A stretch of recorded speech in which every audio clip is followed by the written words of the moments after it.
Bonjour, je m'appelle Marie et on vient à Nouveau et for Paris News. Hi, I'm Marie and welcome back to 4x8 News. News that encourages. Don't be bemused, it's just 4x8 News. If you haven't already guessed, this week 4x8 News goes international. Join our brief tour around the globe today, from our top story of missionaries in Wales to a brief segment on pen pals. Allons-y, let's go. So my name is Trey. And I'm Amelia, and we serve in North Wales. We serve people that speak Welsh, and we're with Greater Europe Mission and Lingua Christi. Okay. So our last name is McCain too. I realized we didn't say that. It's kind of it's a fun last name to have here because it's actually a brand of French fry. So people know immediately how to spell it. You say McCain, like the French fries. Oh, like the frozen French fries you get in the supermarket. So that's crazy, but I guess it's very helpful. It is. It's a random fact for you. Oh, I love it. I love it. That was unexpected. I'm now going to forever think of y'all as like Jane Amelia French fry.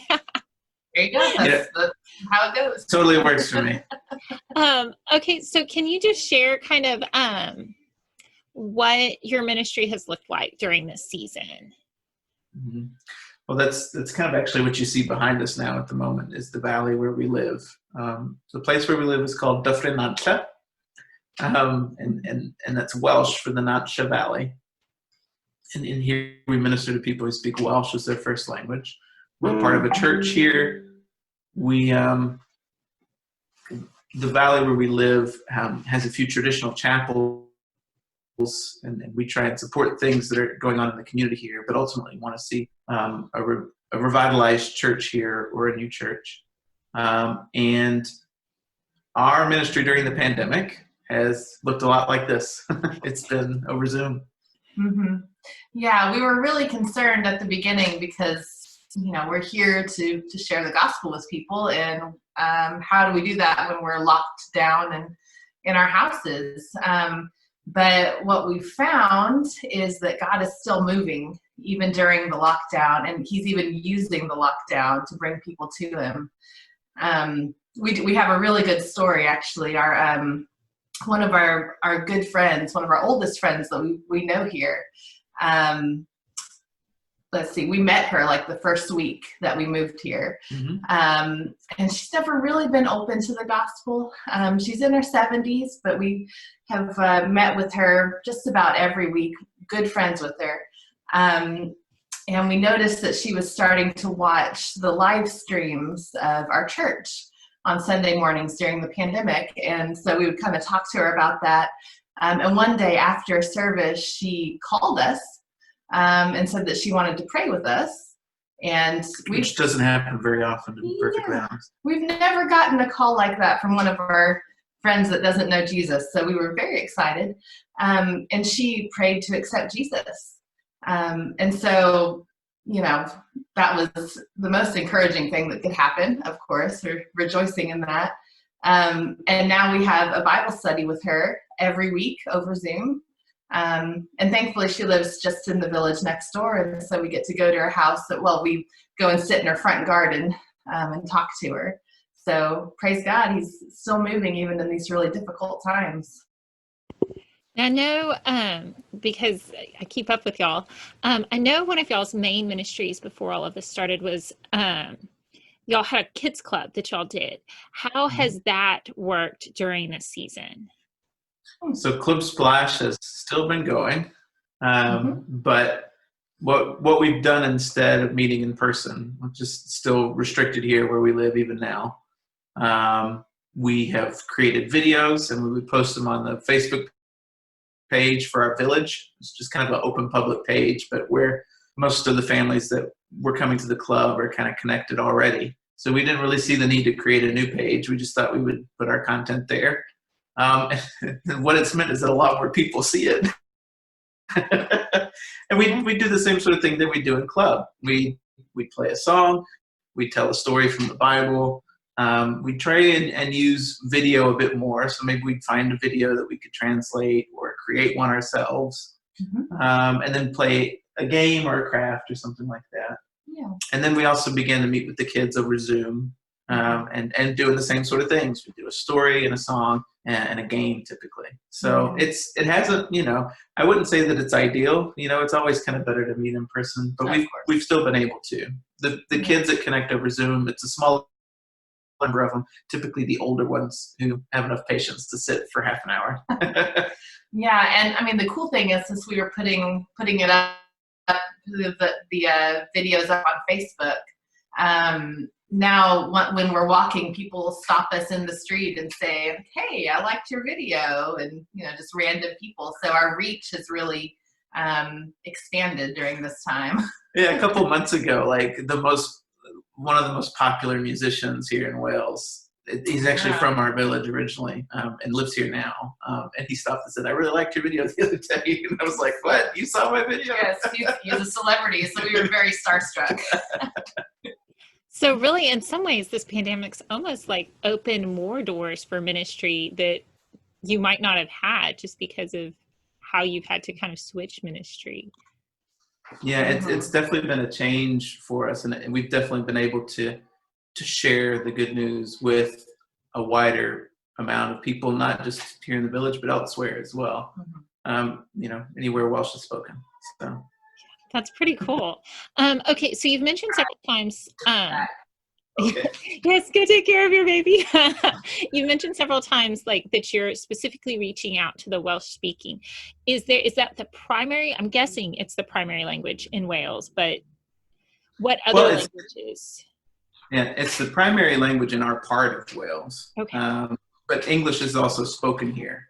So we could speak English with people, but what we've decided and what we've observed, and why this is kind of the heart of our ministry, is that someone's heart language is a really important way to bring the gospel to them. When we come and we say, "Hey, we're from America," people typically have a hard time believing it because we sound like we're from around here because we're speaking the language. And oftentimes it gives us an opportunity to say, well, we speak Welsh because we respect and we love the people here, and God loves the people here as well. So that's why we do Welsh, because we believe that Jesus speaks to us in the language of our heart. And if you talk to our Welsh-speaking friends who are believers, they'll often express that it's difficult for them to pray in English because it's a second language for them. And it's just a little bit more unnatural. It's one step removed. And so we really believe that when people hear the gospel in their heart language, it's different, it's personal, it's intimate for them in ways that it wouldn't be otherwise. Okay, you have a new arrival that you're going to have to introduce. Oh no, there we go. Momentarily blended into the background there. This is Derwin Shea.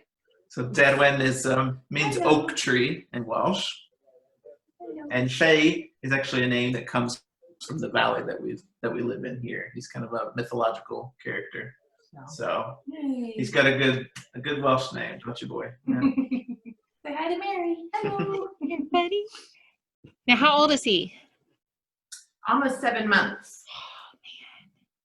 Oh, man. So fast. Sorry.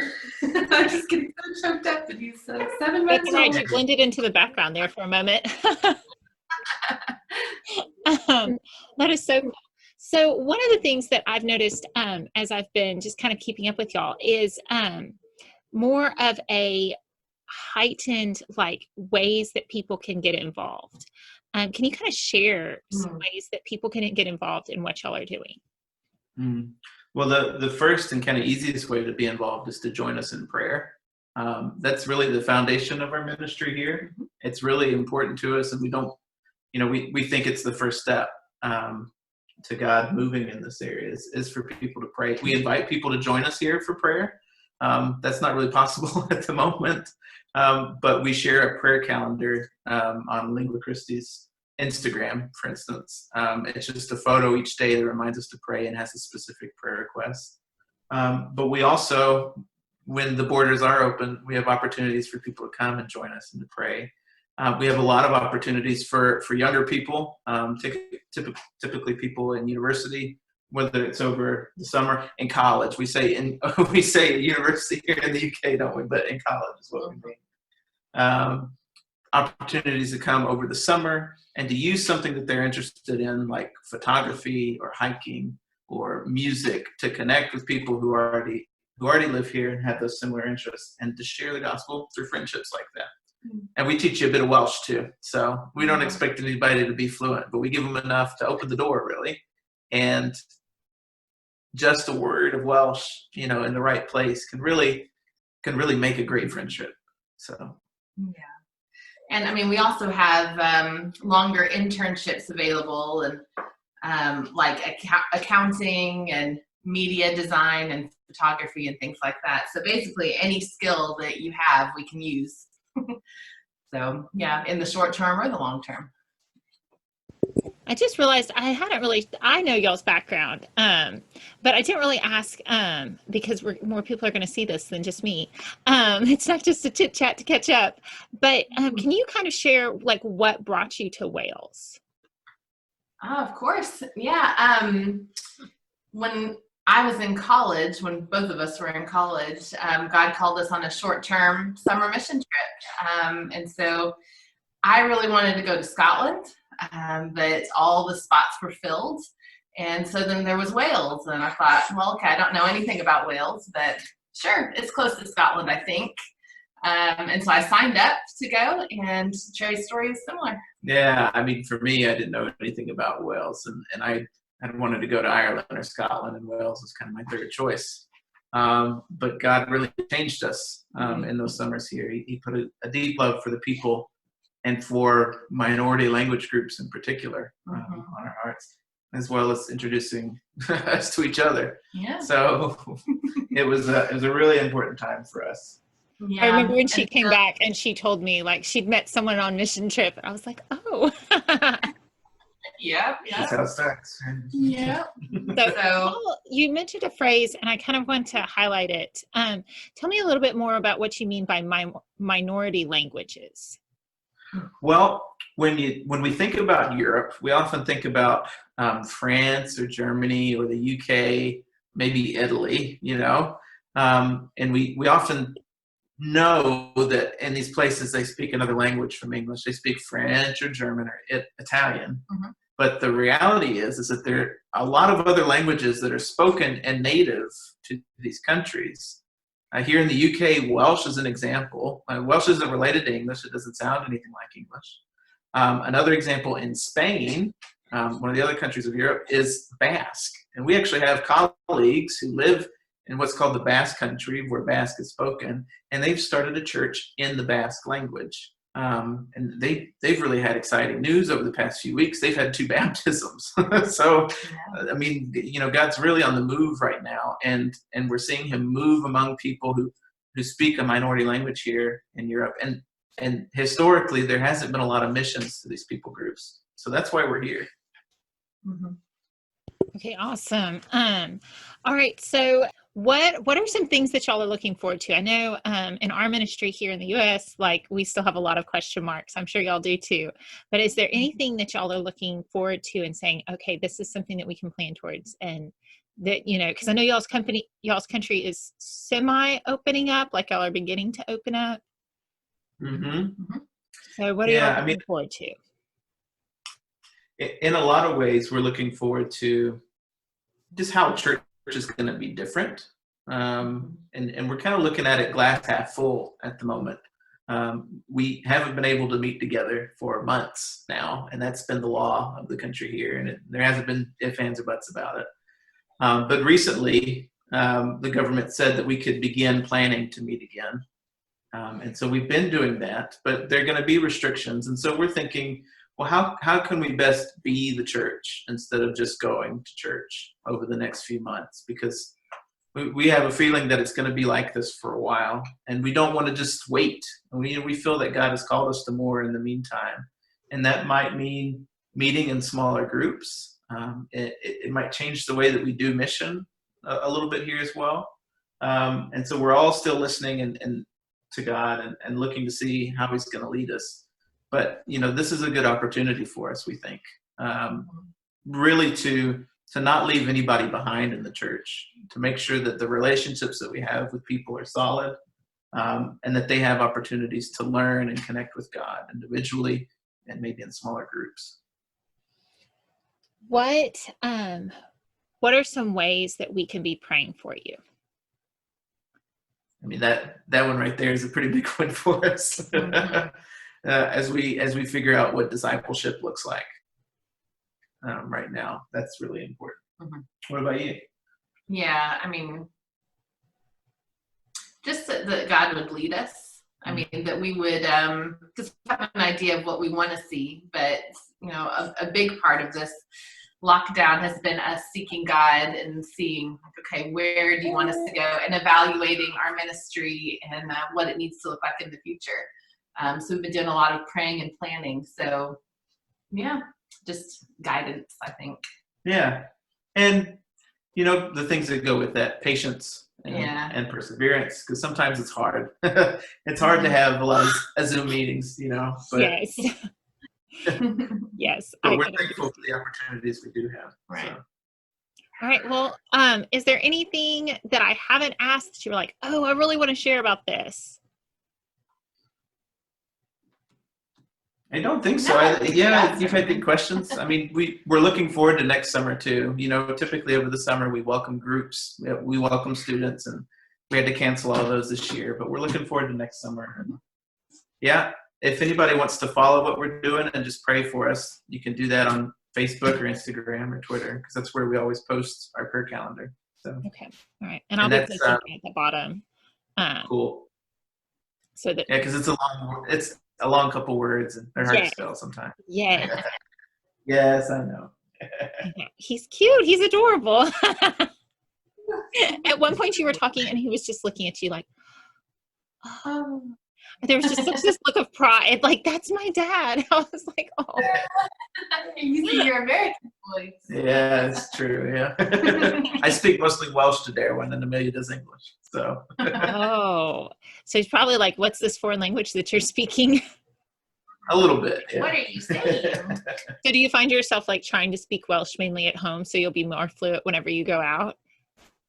Well, yeah. Sometimes we think about it. If we've had a lot of English during one day, maybe the next day will be a little stutter stop. But we've been fortunate. We've still had Bible studies in Welsh, and we've still had calls with people when we were trapped in the house. Now we can go out of the house, thankfully, and catch up with people and see folks. So it's a little bit easier now. But we haven't been too worried about losing it. We had it pretty good before we went into lockdown. So it's just a matter of maintaining it and keeping at it. So now I just have to think, I'm losing track of time. How long have y'all been in Wales? 4 years at yeah, this point? Over 4 years now. Okay. it's been a while. Yeah. Well, good. All right. Well, I think that's it as far as questions that I have. It's so good to see y'all's faces. I do follow you. Like I said, I follow y'all on Facebook, and I get the prayer updates, and so I pray, and like I've been watching, and like so. It's been exciting. Well, we appreciate you calling and asking us to be part of what your church is doing. So. Absolutely. And done. Oh, howdy y'all. My name's Sally Jane. I'm just finishing up my letter right here to my pen pal in Germany. Her name's Gretel, and wouldn't you guess, she's got a brother named Hansel.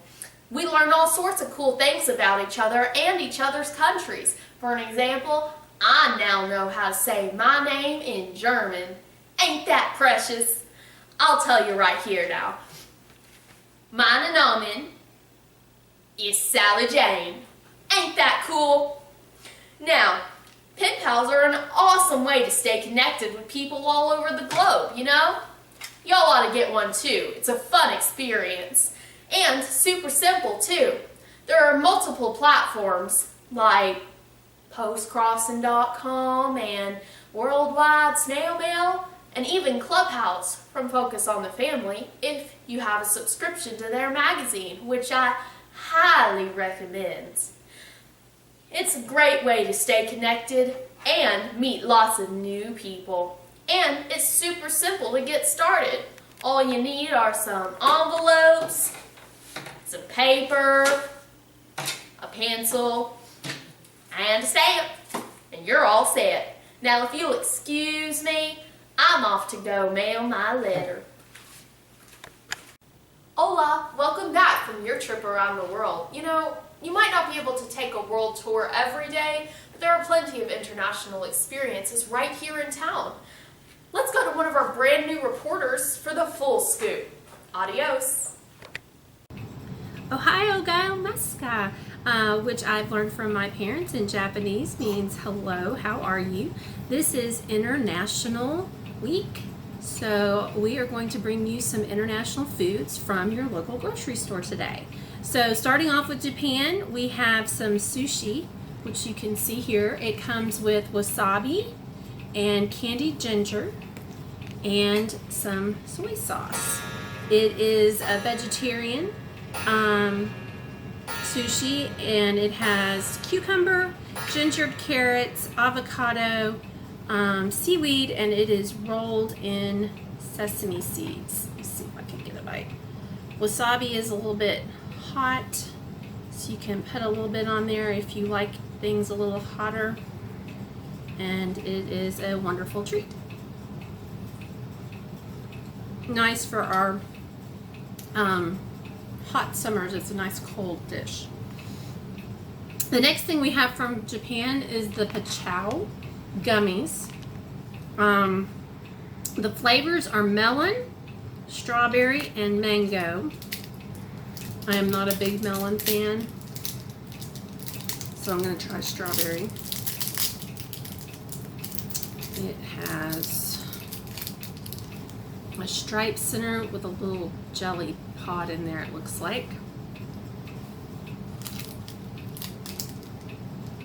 That is very, very chewy. Very chewy. All right, so moving on to Greece. This is, and I probably will pronounce it incorrectly, my Greek meze. It says you can have it at room temperature or heat it up if you want. It is grape leaves that are wrapped around dill and rice. So you can see the grape leaves there. So I'll get one out. We can cut through it here. You can see the rice on this piece a little better. Rice on the inside. Again, just on the international food aisle at the local grocery store. That is good, actually. I really like that.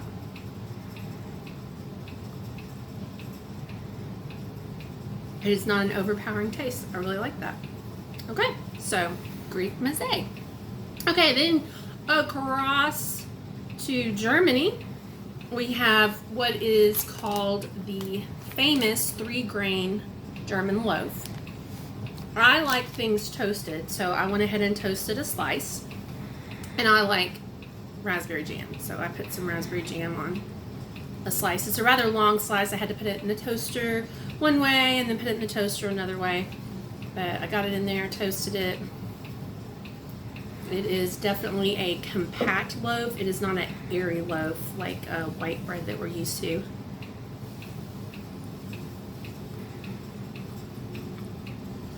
Very grainy. Definitely can tell there's a lot of grain there. So nutritious, hearty bread, we'll say. And then last but not least, we'll travel a little farther north to Scotland. And we have pure butter shortbread petticoat tails. Isn't that beautiful? So that is a nice dessert treat. It comes in a circle, and then you have these thin little wafers. You can have a bite of butter cookie for your dessert. Can't go wrong with butter cookie. It's always great. So I hope we've given you some ideas of how to have some adventure when you're shopping at the grocery store and celebrate International with us. Wow, who knew there were so many options for you to experience international cuisine just through the supermarket? But sometimes you don't feel like cooking. I'm Susie Sunshine, and we're going to take a quick virtual tour around town to discover some of the countries that you and your family can experience while staying within the city boundaries. First up is Sweet Basil. Rumor is that the pastor of North End Baptist is frequently seen eating here. Feeling adventurous, one of the houseboys ordered the spicy who with an added combo of the blood cake, tenderloin, and pork knuckles. However, for the more average of patrons, we recommend items like the hot mess fries or the Sweet Basil special fried rice. Perhaps you're looking for something more Mediterranean. Then, in Beaumont, you're faced with a choice. Al Bashi Mediterranean Grill is an excellent choice. Or you could go to a new favorite, Elsa's Greek Grill. Both are delicious restaurants with friendly staff. Chicken shawarma and baklava are just some of the items you could get while exploring this delicious cultural cuisine. But your food travels don't have to stop there. Travel to Thailand by eating at Chaba, or Italy by eating at Bruno's Italian Kitchen. Visit Carmela for a taste of Mexican food, and don't forget to order some of their award-winning queso. So, you see, your stomach and taste buds can easily travel the world just by looking around your home city. Abbinato! Welcome back. Who knew there were so many cool international things to do right here in Beaumont? I certainly didn't, but I'm sure to go and try some of them right away. Hey, I think it's time for our weekly fun fact. Everyone loves a yummy cake with candles on their birthday. But did you know that the fiery sticks we put on our treats didn't originate here in America, but actually originated in Greece? Wow, cool, right? Well, we've got some birthdays this week to celebrate that we'll certainly be able to use some candles for. It's your birthday, it's your birthday, you're 1 year older now. That's right. It's your birthday, stand up and take a bow. You're bigger, smarter, better looking than you've ever been before. Let's bake a cake, let's have a party, let's dance all over the floor. Grattis till vägen till bloggen! Happy birthday, y'all! Well, time to wrap up this week's news with our weekly forecast. Let's take a quick look at our forecast. Revelation 7:9 says, "After this I looked, and behold, a great multitude that no one could number, from every nation and all tribes and peoples and languages, standing before the throne and before the Lamb, clothed in white robes with palm branches in their hand." Sounds like a forecast for international worship in our future. What a great thing to look forward to. Ho! Too on this dog! Time to end this now. And I'll see you next week.